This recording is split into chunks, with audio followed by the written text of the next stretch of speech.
مرحبا بكم مرة أخرى متتبعين قناة إدريس العمري على اليوتيوب والفضاء الأزرق الفيسبوك.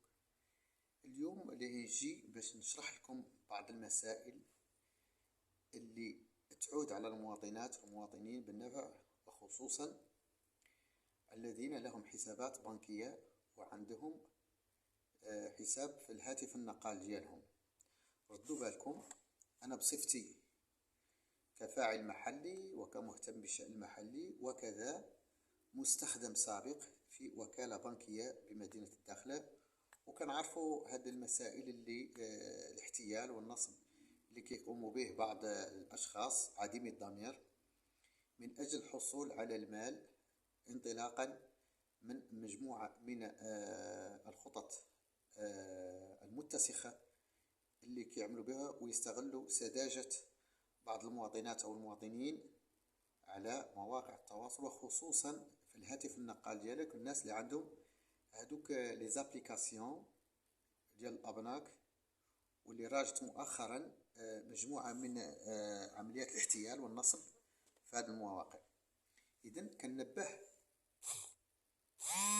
الجمهور ديالنا العزيز والمواطنات والمواطنين ديالنا الأحباء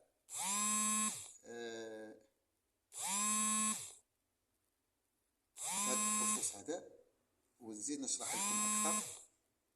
بالنسبة اللي عنده لابليكاسيون في البنك وعيط لك شي حد وقال لك رانك ربحت واحد المبلغ مالي وعليك ترسلنا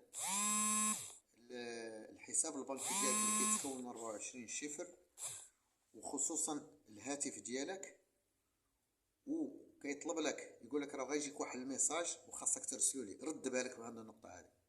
الرسائل البنكية المفبركة اللي كيعتمدوها بعض النصابين على مواقع التواصل الاجتماعي وعلى الهاتف النقال خصوصا، ردوا بالكم منهم. ما تفتحوش لي ميساج اللي يجوكم اللي كيكونوا مو معروفين، واخا يشوف يكون عند فيه البنك قال لك راه البنكه معمرها كترسل لك شي حاجه وتقول لك اعطينا موقع، او يعيط لك موظف بنكي ويقول لك ارسلنا الرقم او الكود. وهذه الخدمه المتسخه اللي كيديروا غنشرحها لكم. كيجي كيقول لك اعطيني رقم الحساب ديالك باش ندخلوا لك فلوس فيه، بالاضافه الى ذلك يقول لك بقى معنا في الاتصال. هذا عبر الهاتف كيهضر معك وكيمتحن شخصيه انه مستخدم بنكي. كيبقى يتكلم معك، كيفتح هو لابليكاسيون عنده، كيمشي شنو كيدير ثاني، كيقول لك راه لا يجيك واحد الميساج بالرقم ديال الهاتف ديالك حاول ترسلوا لي. رد بالك من هذه النقطه هذه. منين حد يتصل بك يقول لك راك ربحتي شي حاجه وقالت لك تزرق لنا الميساج اللي غيجيك في الهاتف ديالك، هذاك راه غينصب عليك، وراه نصبوا على ياسر من الناس دارهم فلوسهم في لابليكاسيون ديالهم وكيبقاو يزقوا كيمشيو للوكالات البنكيه كيتشكاو من هذا. يعني هذا كامل كيجمع شنو هو الطمع. بنادم كيكون طامع يقول لك راه جاتني ربحه مناش جاتك؟ البنك راه ما كتعطي ربحه، ما كتعطيش لي بوليس، ولا يقول لك راه واحد الشركه او لا واحد الهيئه راه صيفطات لك شي فلوس ويالتك تزرق لنا اللي يجيك واحد ميساج على الرقم ديالك ديال الهاتف بعد ما كيشد عندك الرقم 24 الرقم ديالك وكيشد واحد الكود ديال الارقام ديالك، عاد كيطلبك الرقم اللي غيجيك في الهاتف النقال. ردوا بالكم هاد النقطه، هذا راه عمليه نصب كبيره ولو كيمتحنوها اشخاص. انسان اللي جاه ميساج ما يجاوب عليه، اللي جاه اللي كيتكلم معاه في التليفون يقول لك اعطيني الارقام ديالك ولا اعطيني الرقم لقيني السر ديالك، ما تعطيه له. ردوا بالكم الله يخليكم هذه النقطه.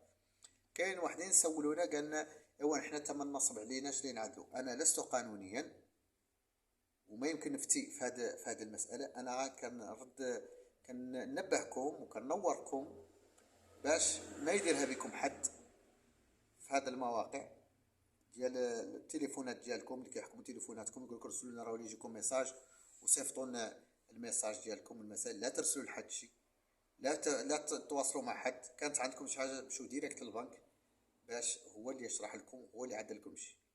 هذه المسائل. ولا كان شي سؤال ثاني بخصوص هذه المساله وبغيتوا تواصلوا معنا انطلاقا من المعرفه ديالنا، لان خدمنا في البنكه تقريبا شي 5 سنين ولا 6 سنين، وعارفين هذه المسائل وعارف هذه الاحتيالات اللي كيدوروا عليهم بعض الناس.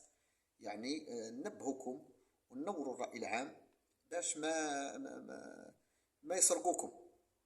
وإلى ذلك الحين كان معكم الفاعل الجمعوي والمهتم بالشأن المحلي إدريس العماري. والسلام عليكم ورحمة الله تعالى وبركاته.